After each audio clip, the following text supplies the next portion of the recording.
chapter 1 preliminary, or the definitions. Some definitions are given in the previous video, and in this video I'll share some other definitions. First one is the misbranded food. ठीक है, तो FSS act में misbranded food की पूरी क्या क्या चीजें, कौन कौन से पॉइंट्स आने चाहिए मिसब्रांडेड फूड में, वो सारे बहुत अच्छे से दिए हैं।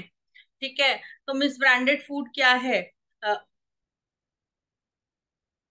ऑफर्ड और promoted for sale with false, misleading और deceptive claims। ठीक है, कि आप अगर जो फूड बिजनेस ऑर्गेनाइजेशन है वो कंज्यूमर को मिसलीड कर रही हैं, ठीक है, false information if they are giving to their consumers.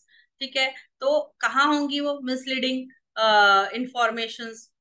upon the label of the package, or through advertisement, or sold by a name which belongs to another article of food, or offered or promoted for sale under the name of a fictitious individual or company, ठीक है, as the manufacturer or producer of the article as born on the package or containing the article on the label on such package। तो एक point तो ये है।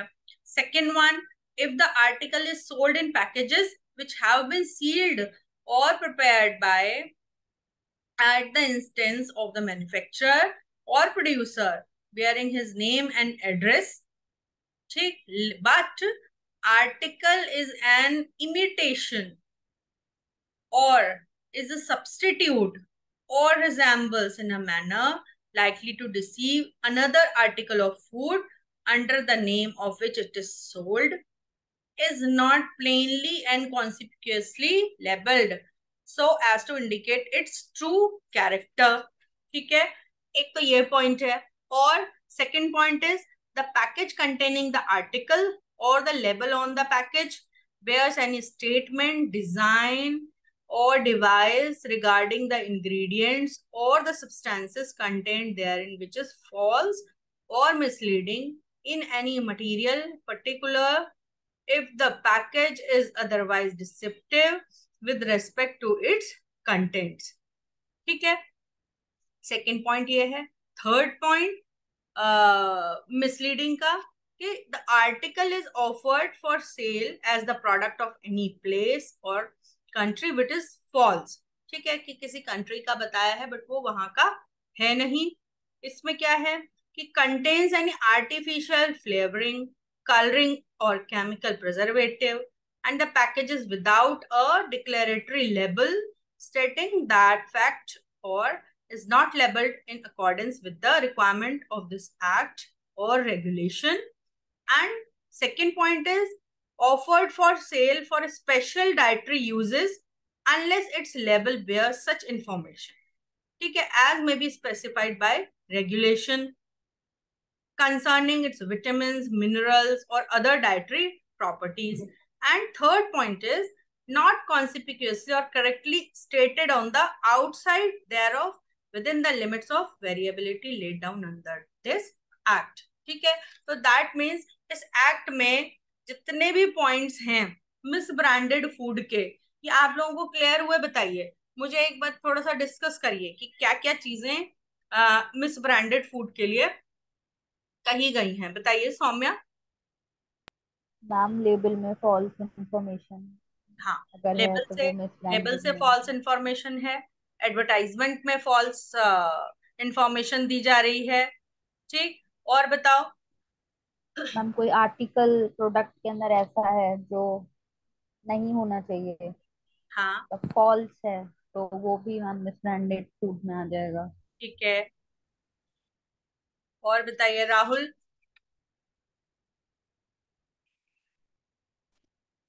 सौम्य बताओ आप।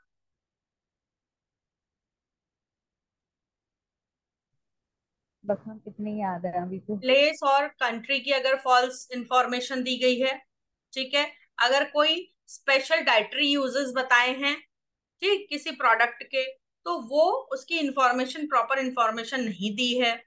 ठीक, तो ये जितनी चीजें हैं इन चीजों को किसी भी तरह की फॉल्स इंफॉर्मेशन अगर कंज्यूमर को दी जाती है तो those are known as the misbranded food. ठीक, तो इसके एक एक पॉइंट जो है वो एफएसएस एक्ट में दिए हैं। ठीक, नेक्स्ट इज द नोटिफिकेशन, क्योंकि time to time FSSAI notification निकालती रहती है। Notification means notification published in the official gazette. ठीक है, फिर नेक्स्ट इज रिस्क या prohibition. Prohibition order means an order issued under section 33।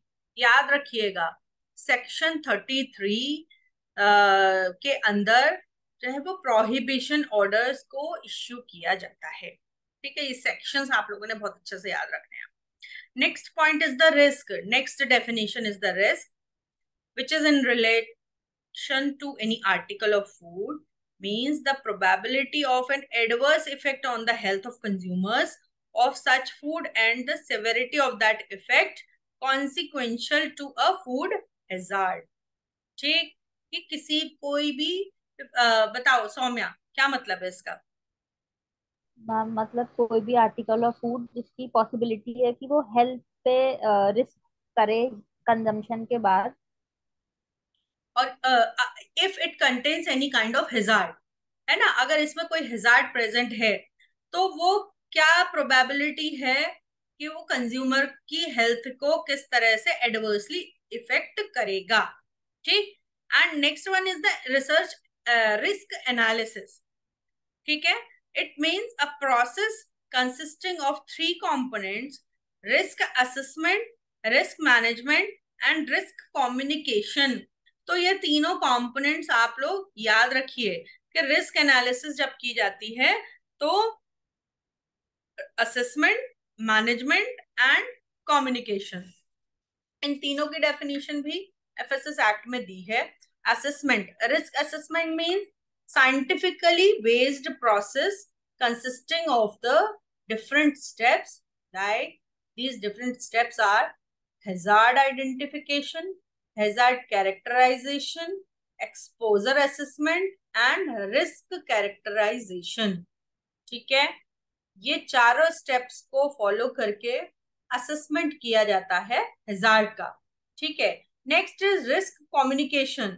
That means the interactive exchange of information and opinions throughout the risk analysis process concerned with the risk related factors, risk perceptions among risk assessors, managers, consumers, industry, academic community, and other interesting parties, including the explanation of risk assessment finding and the basis of risk management decisions।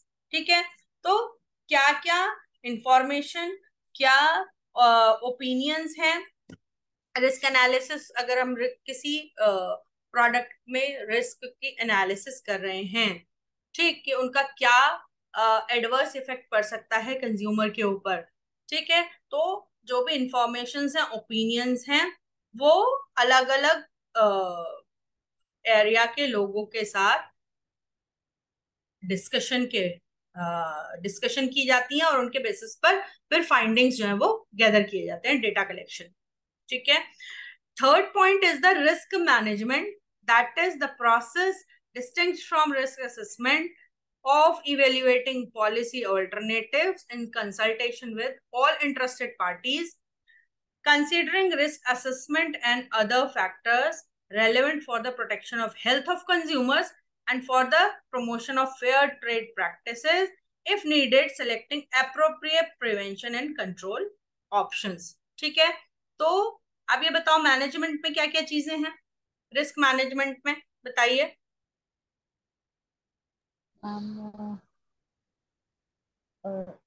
Health of consumers के लिए हम करते हैं ma'am ये। Evaluation of the policies. ठीक है, तो जितनी भी कंसर्न पार्टीज हैं, कंसर्न पार्टीज जो हमने अभी कम्युनिकेशन में देखी थी कि रिस्क एसेसर्स हैं, मैनेजर्स हैं, कंज्यूमर्स, इंडस्ट्री, ठीक है, और जितने भी एकेडमिशियंस हैं, ठीक है, तो उन सबके साथ डिस्कशन करके, कंसल्टेशन करके असेसमेंट करेंगे, रिस्क असेसमेंट, ठीक है, पॉलिसी ऑल्टरनेटिव्स, जितनी भी पॉलिसीज है उनका इवेल्युएशन करना, ठीक, और क्यों करेंगे? So that there may be a discussion about the protection of health of the consumers, किस तरह से हम फेयर ट्रेड प्रैक्टिसेस को प्रमोट कर सकते हैं, ठीक है, और क्या क्या प्रिवेंशन और कंट्रोल मेजर्स होने चाहिए टू कंट्रोल द रिस्क। ये सब रिस्क मैनेजमेंट के अंदर आएगा। ये तीन चीजें आप लोगों को क्लियर हुई यस मैम। है ना? तो रिस्क एनालिसिस में तीन चीजें आई हैं, risk assessment, risk communication and risk management, ठीक है, ठीक। तो इसको अच्छे से पढ़िएगा एक बार, ठीक है। फिर नेक्स्ट जो डेफिनेशन है that is of the sample. According to FSS Act, sample of any article of food taken under the provisions of this act or any rules or regulations made there under, specified by regulations means specified by made by the food authority, standards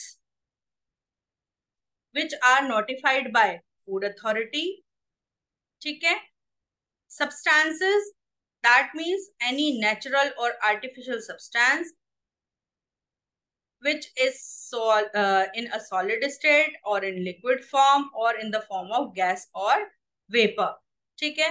तो there are different definitions are given, जितने भी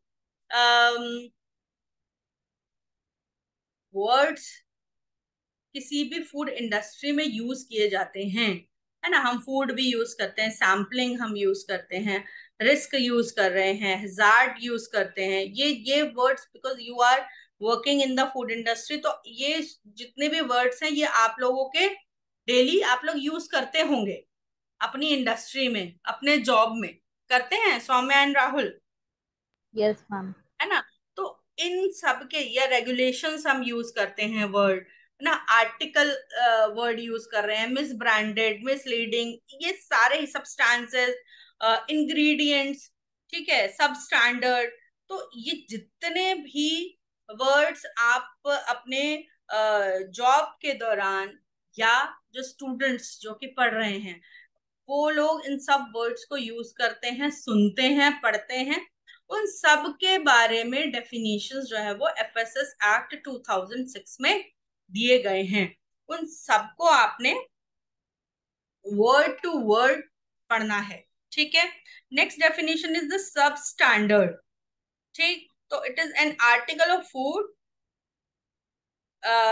is known to be substandard if it does not meet the specific standards but not so as to render the article of food unsafe।